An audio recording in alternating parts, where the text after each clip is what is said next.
YSRC party మా party ఇప్పటికే చాలా సందర్భాల్లో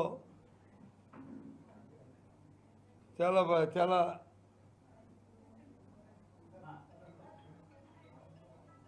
ప్రాంతాల్లో ఈ రైతులతో కలిసి యూరియా గురించి ఇప్పటికీ చాలా అధికారులను కలవడం వాళ్ళ మీద ఒత్తిడి చేస్తూ ఉన్నాం. అయినప్పుడు కామన్గా రాష్ట్రం అంతా కూడా రేపు 9వ తేదీ నాడు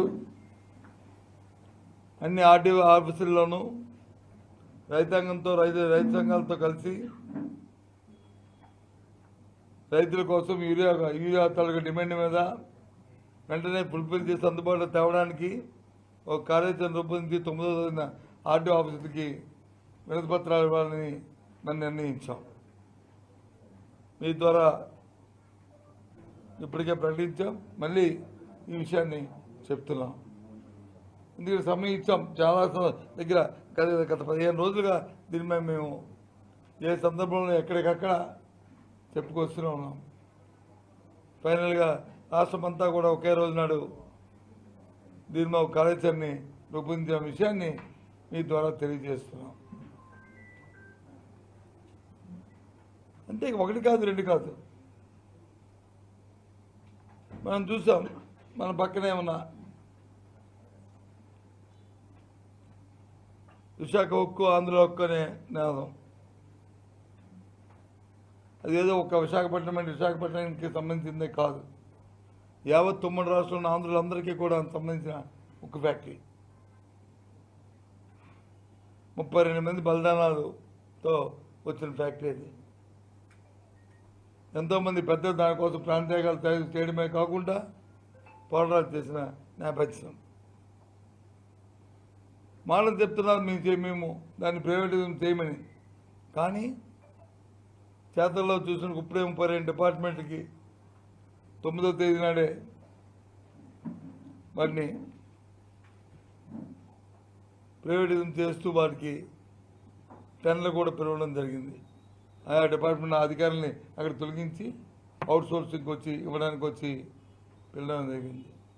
ఈ రకంగా పోయి ఆ తర్వాత మొత్తం వాళ్ళు ఏదైతే నిర్ణయం తీసుకున్నారో ఆ క్యాబినెట్ నిర్ణయం ప్రకారం దాన్ని 100% డిస్ట్రిబ్యూషన్ చేయడానికి మరి దిశగా ఈ కార్యక్రమం జరుగుతుంది. మా తాలూకా అభిప్రాయం.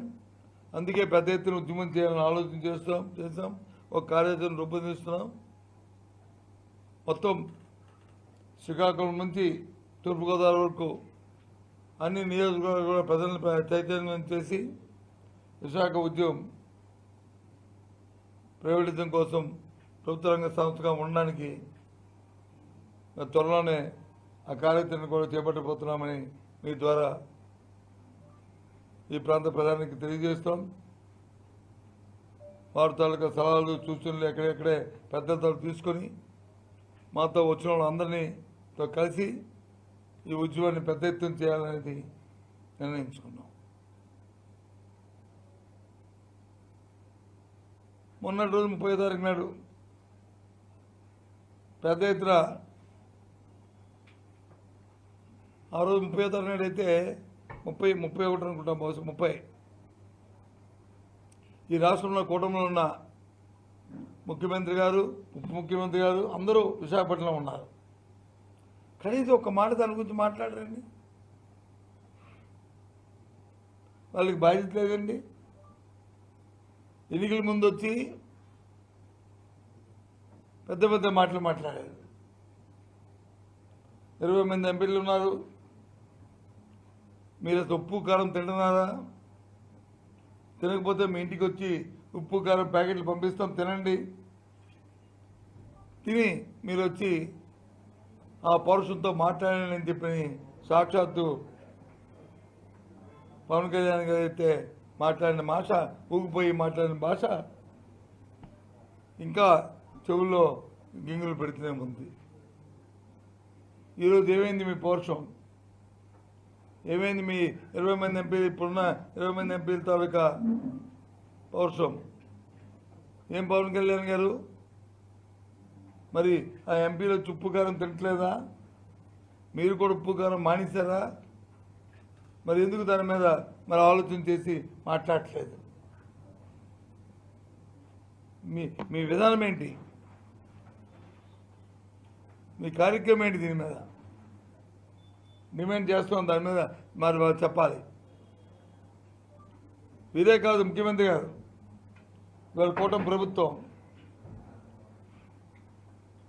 సాక్షాత్తు చంద్రబాబు నాయుడిని అడుగుతున్నాం, మీ తాలూకు కార్యాచరణ ఏంటంటే అడుగుతున్నాం. ఇప్పుడు 18 సార్లు మీరు ఢిల్లీకి వెళ్ళారే మొన్నటితో కలుపుకొని. మరి ఎందుకు మీరు ప్రధానమంత్రితో ఈ విషయం మీద సంప్రదించి అడగట్లేదు? అడిగితే వారు ఏం చెప్పారు? ఆ విషయాన్ని మీరు ప్రకటించండి. ఎస్, నేను ఇలా మాట్లాడాను, ఇది ప్రైవేట్ అయ్యే సమస్య లేదు. ఏదైతే ఈ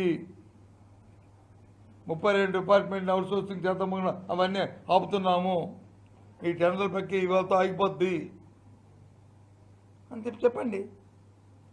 ప్రజలకున్న అనుమానాన్ని నివృత్తి చేయండి. అది మీ బాధ్యత, అధికారంలో ఉన్న కూటమి ప్రభుత్వం తనకు బాధ్యత.